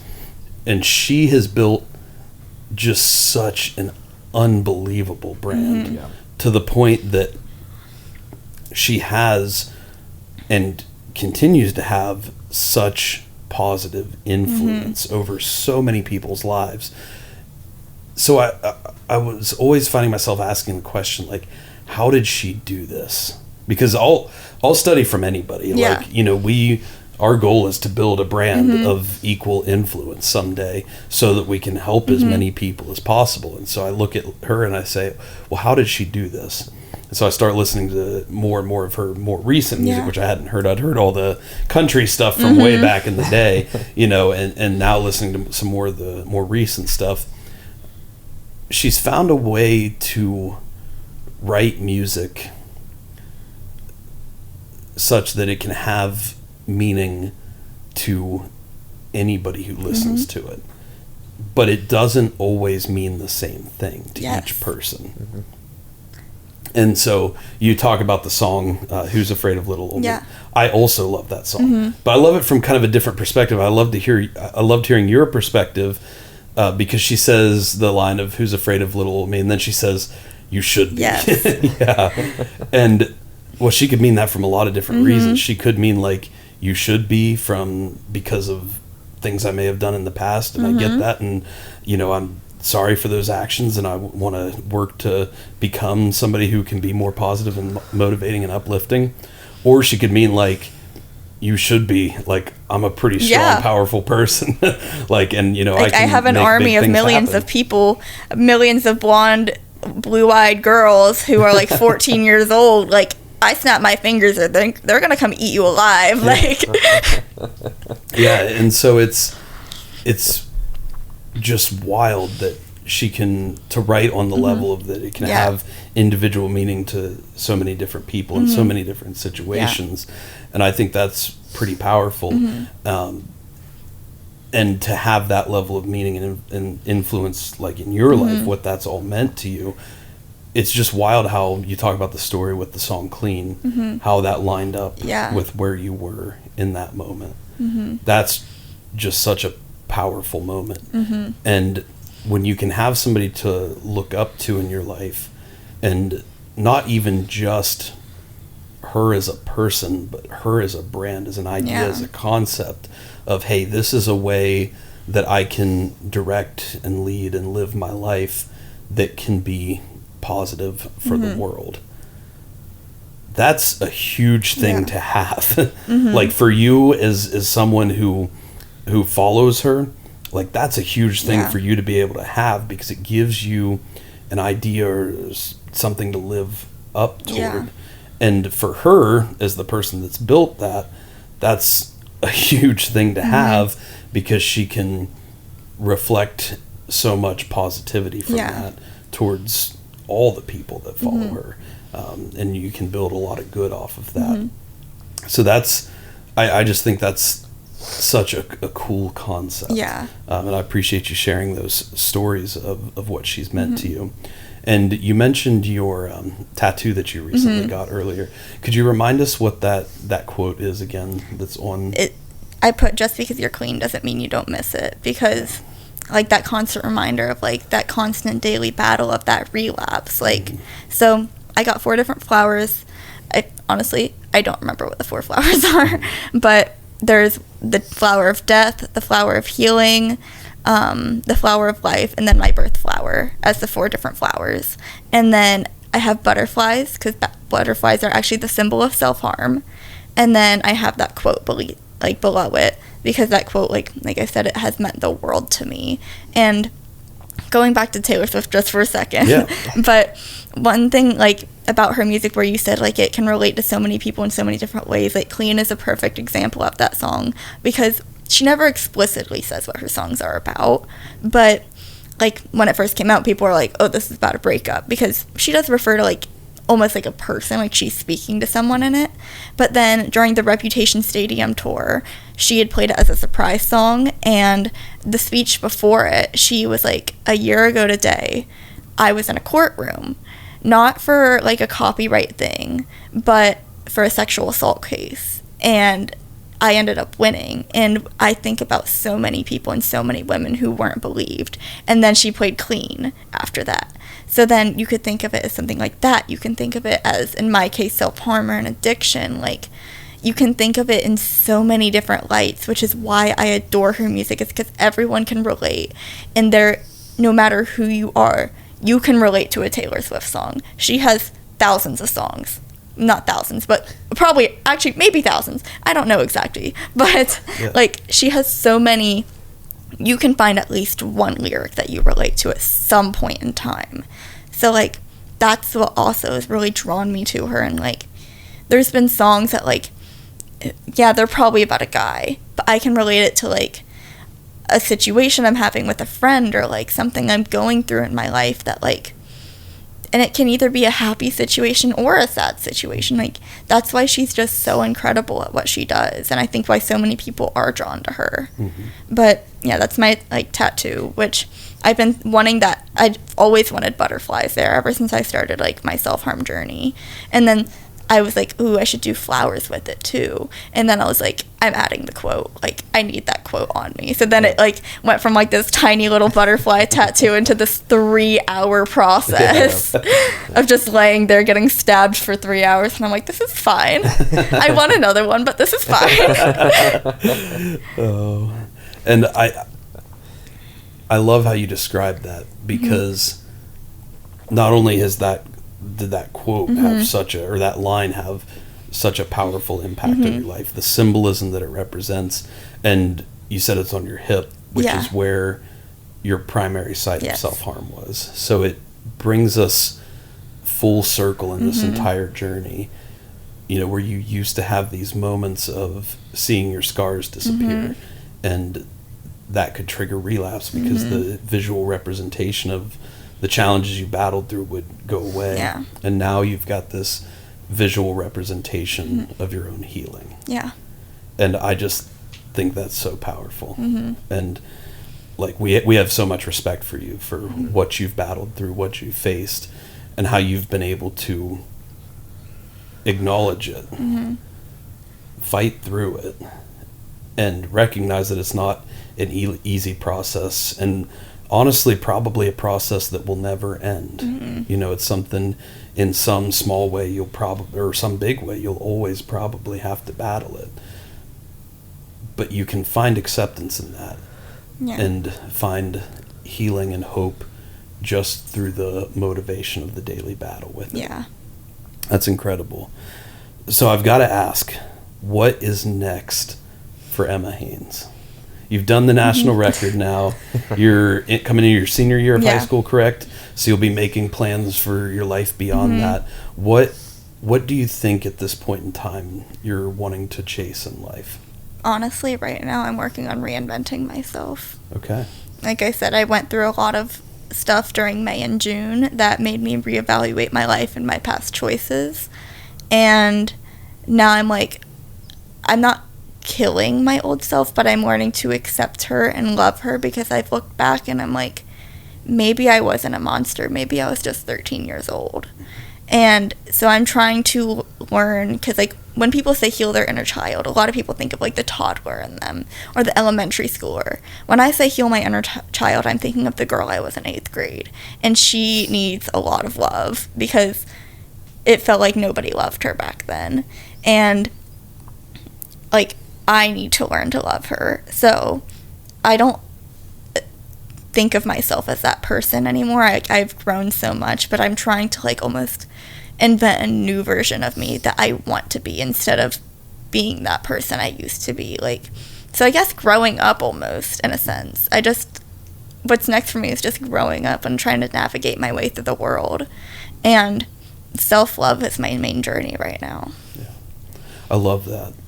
And for somebody, so I kind of want to dive a little bit into that process, because I think there's a lot of people out there, both teenagers and adults, that are kind of in the process of going through that. And there's a lot of people that don't have love for themselves, whether they want to admit it to themselves or not.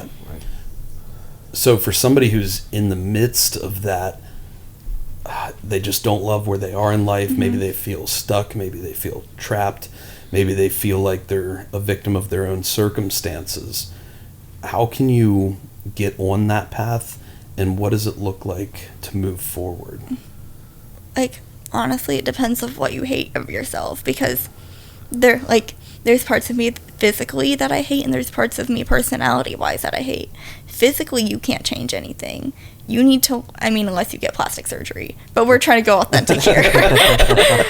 So, but, like, when it comes to, like, physical days where, like, I'll get really bad body dysmorphia, like, instead of looking in the mirror and picking myself apart, I put blankets over my mirrors, and I avoid mirrors at all cost. So I have no choice but to not look at myself and to not pick myself apart. But when it comes to personality, like, I am conscious of the way I talk to people and how I act around people, and, like, thinking before you speak. A lot of people say think before you speak, but, like, a lot of times you do think before you speak, but you don't think logically and rationally. So, like, learning that, how to rationalize, like, and what I'm saying right now going to make a positive or a negative impact, and fighting that urge to make a negative impact, because sometimes you're angry, you're hurt, and you lash out like a wounded animal. But you need to learn how to take that step back and breathe, and then properly communicate with others, and changing almost like your reputation or your image or your brand, like, to fit what you want to be, not what others want you to be, but who you want to be authentically. And I think, so we talk about creating your purpose, and not just finding it. And that process that you're going through right now sounds just like the process we laid out when we discussed creating your purpose. And even if you don't know, like, 100%, like, this is the purpose for my life at 16 years old, that's fine. But you're already moving in a direction where I can tell you're working toward that, you're building toward that. And the fact that you're moving in that direction now at this age is huge.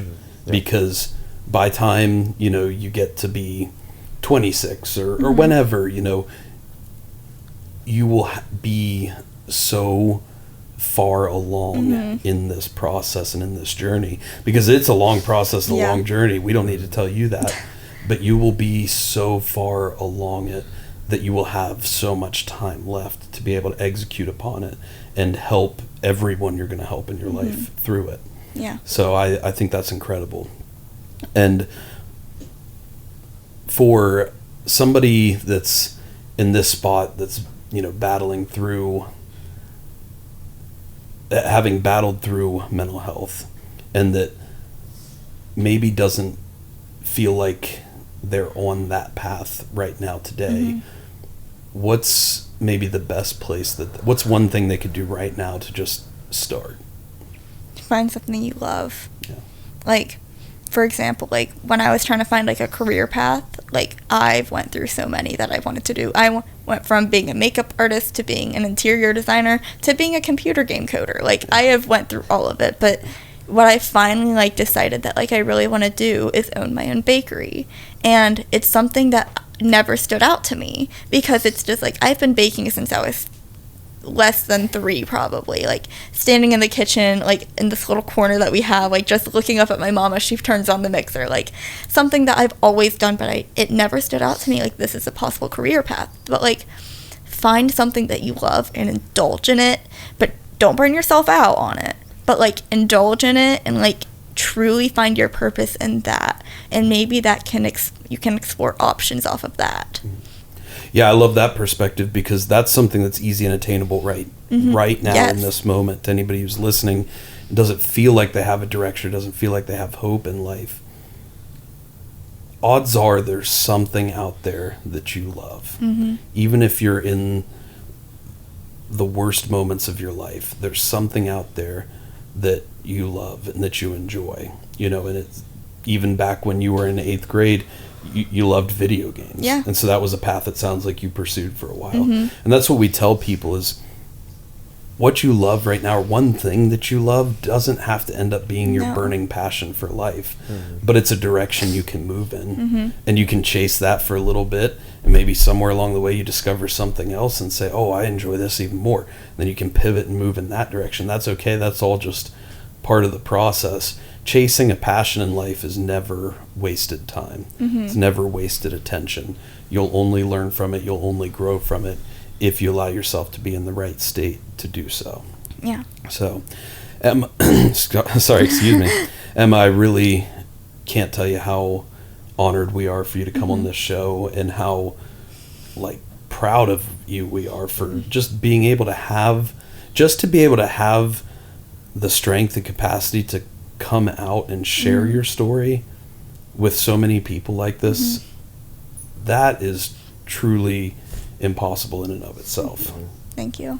And we're honored that you were willing to come on this show and share your story with us, and that you had that internal desire to do so because you knew it can help. You knew it could help people. Yeah. Because that's everything we're about doing here. Was there anything else that you wanted to touch on for people that we didn't highlight or we didn't mention along the way? I don't really think so. Okay. Well, if there's anything that comes up along this journey, because you're on a powerful journey right now, just let us know. You guys can come on anytime. We love having you guys on here, because your family unit that you guys have been able to create, I think, is such a good representation, a good model for so many people. Nobody in life is perfect. Yeah. And I'm sure you guys would never claim to be perfect, but you've battled through challenges together. You've grown to love and accept each other, and you guys are moving forward in a positive direction together, and you want to lift each other up, and you want to do good for those around you. And I think that's an infinitely powerful thing, and that kind of mindset can be applied to literally any situation. So thank you guys for coming on. Thank you for being a part of this. We appreciate it as always. Austin, brother, was there anything else you had? Absolutely. 2 things. One, I will be the first in line, maybe behind your parents and Gabby, but for that bakery, please let me know. You want any kind of baked goods? Let me know. I will do it. Croissants. Those are definitely. Oh, I've never made croissants. I'll try. Those are just they hold a special place in my heart. It travels to Europe.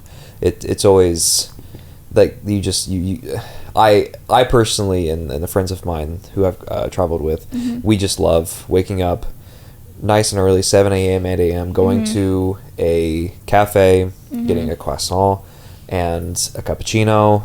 It is just... That sounds amazing. Chef's kiss. Instead, I have to wake up at 7:30, go to Starbucks, get a packaged croissant, and turn on the... Doesn't sound the same. No. But it's a start, It's something. Yeah. It tastes like bread. So... Ish. Trying to be nice. But it's secondly, I have 6 nieces, and it's... as Matt said, honored to have you here, and it's really it's been incredible to have you here and to see your journey, especially with lifting. And with my nieces, they range from 17 to like 16 months. So it's incredible to see who you are becoming, and to be able to, and again, as Matt said, to procure the kind of mindset that you've been able to find yourself within here in this moment, and how outstandingly bright your future will be because of that. It's incredible to see. So thank you. Yeah, absolutely. Yeah, and we don't want to use the line, because I'm sure people use the line all the time. They tell you how young you are, and we don't want to say like it's incredible the mindset you've built at such a young age. No, it's incredible the mindset, Just the mindset you've built. itself. Period. Yeah. And the fact that you still have so much life left to live is just an advantage that you're going to be able to use, carrying this mindset forward and being able to build and grow so many things, whatever it is you choose to chase in life. This mindset that you've cultivated and are continuing to cultivate as you go through this process of reinventing yourself is going to carry you to wherever you want to go in life. And as we talk to all of our listeners, it's our dream and our hope for everybody to be able to find their passion and purpose in life and chase all of their dreams they have for life. So we can't wait to watch you continue to do so. And someday visit that bakery. Yes. Because Austin does have a fondness for high quality baked goods. Cupcakes right now is what I'm practicing. There we go. Yeah.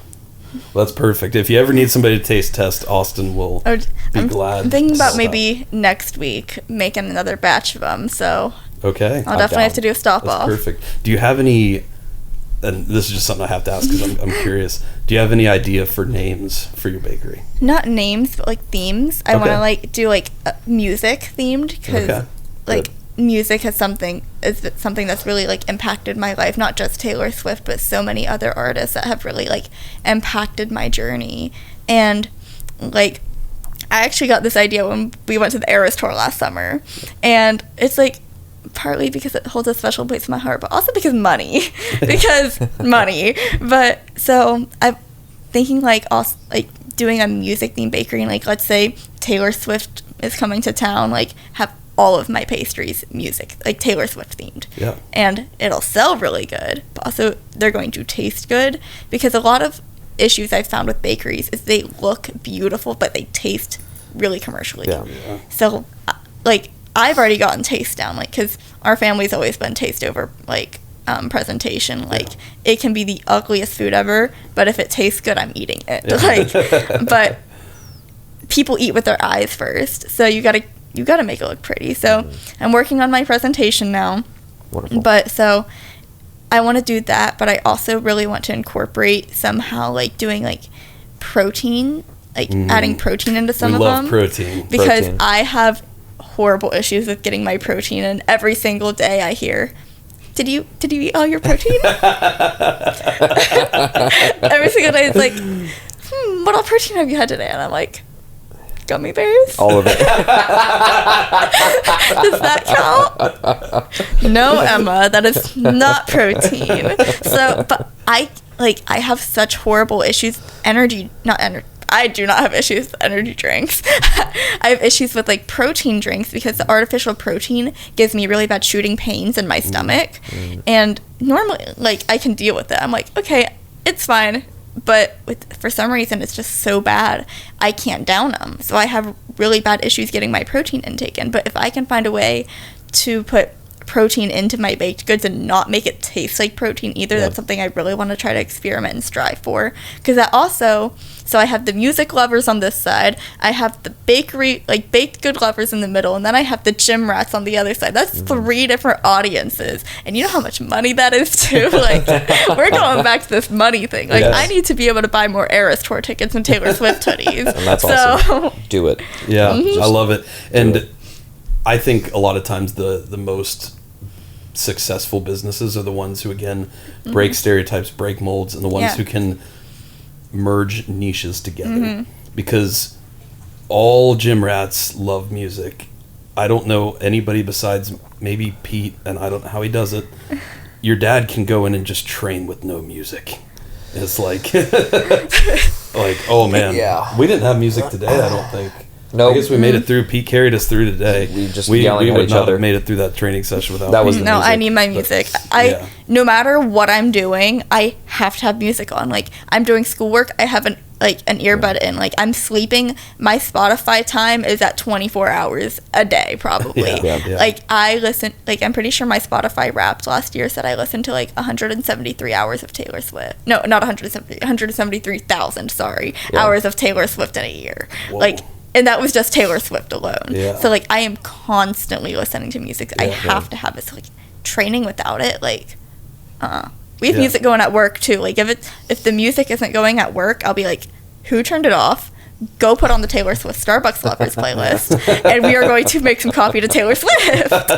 It's awesome that you work at a place that is also very conducive to playing Taylor Swift. Yes. Because not all work environments would probably... They have it's literally, like, because the Starbucks, like, has, like, all the different playlists that you can play as a store of music, and they have one called Starbucks Lovers. That's, like, a flashback to Blank Space when that was a misheard lyrics. Got a long list of Starbucks Lovers. Like, so that was a misheard lyric back in, like, 2015. So then whenever 1989 Taylor's version came out, like, they made a Taylor Swift playlist with, like, a bunch of different songs from it was only Taylor's version. Like, there's no Reputation or, like, Taylor Swift, like, tracks on there because they only support Taylor's version, which, go Starbucks, perks to you for that, I guess. But so I'm always like, if I get a free chance, I sneak over to the iPad and I turn it on, and they're like, who turned on Taylor Swift? And I was like, don't look at me, I did no such thing. Oh, that's awesome. Well, Emma, thanks again for coming on Yes, today. I thank you. can't Thank tell you you the for having respect. me. Oh yeah, no, anytime you're welcome here, and I can't tell you the respect we have for you and for your entire family. The Haines. Yeah, you guys have just meant so much to us. We've been honored to have you all as a vital part of our journeys, and I think even today, your dad got all excited to write a powerlifting program for Austin because he's going to be competing in August here. Oh. So we're excited to have that. Pete Haines, certified Westside Barbell gonna be powerlifting intense. coach. So and So just even excited. more than that, like you guys have just always been such a great support to our mission and our mindset, and I can't tell you how much we appreciate that. And you guys just live everything we do in so many different facets of your own lives, and it's so cool to see, and just an honor to have you guys as a part of that. So thank you again for everything you guys have done for us. thank you. It's meant so much. Thank you. And guys, we always ask on this show, number one thing you can do to help us and to help everyone around you is to share this episode. This has been it's been a hard episode, like a lot of our episodes are. It's not always easy to face and confront this stuff, but that's why we feel it is so important, because facing the impossible is the first step toward being impossible. And that is our mission and our vision for everything we're doing here at Impossible Performance. So if you guys know somebody who you think this episode could help, please share it with them. It's live on all platforms. Anything you need a link for, just shoot us a message and we'll get it to you. I'm at impossible.performance on Instagram, impossible_performance on the evil, dreaded TikTok. And we are on YouTube at Impossible Performance and all the other social media platforms. You can find us on there.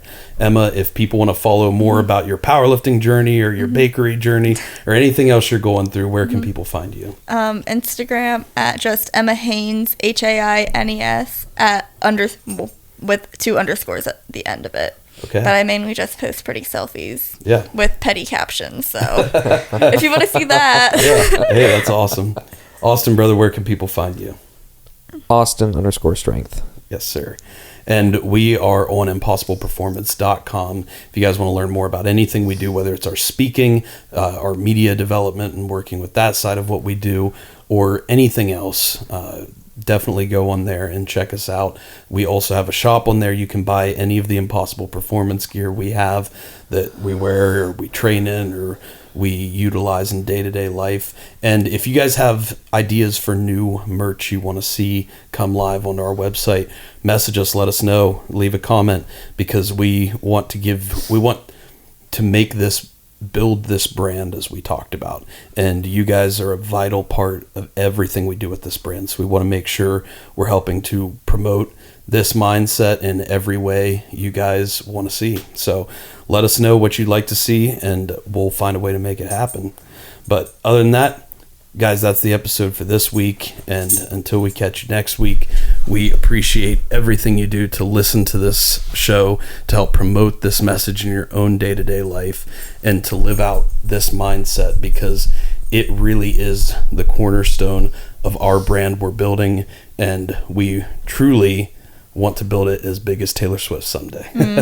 I think we need some Taylor Swift merch. Okay. We Collaboration. will find a way to do that without violating any copyrights at all. Guys, thank you for listening, because here at Impossible Performance, we are striving to build a global culture of strength, fostering a spirit of growth in constant pursuit of the impossible. Thank you for listening, and as always, be impossible. There we are. You crushed it. Good job. Great job. That was so good. Thank you for doing that. Of course. Truly. Yeah.